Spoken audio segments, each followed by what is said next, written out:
ఏదో దేవుడు ఉన్నాడో లేదో ఈ వీడియో చూడండి. మధ్యప్రదేశ్లోని దేవాస్ జిల్లాలోని హత్పలియా గ్రామంలో విష్ణువు యొక్క 4వ అవతారమైన నరసింహరాతి విగ్రహం ఉన్న ఆలయం ఉంది. ప్రతి సంవత్సరం జల్దీదాని ఏకాదశి నాడు విగ్రహాన్ని భామోరి నదిలో స్నానానికి తీసుకువెళ్తారు.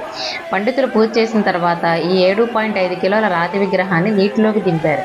ఆశ్చర్యకరంగా ప్రవహించే నీటికి ఎదురుగుండా మునక్కుండా నేరుగా పండిత వద్దకు విగ్రహం వస్తుంది. ఈ మరిపించే దృశ్యాన్ని చూసేందుకు దేశం నలుమూలల నుంచి వేలాది మంది భక్తులు ఇక్కడికి వస్తుంటారు. ఈ క్షణం కూడా మీరు కూడా చూడండి. ఓం విష్ణవే నమః.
हमारे बच्चे का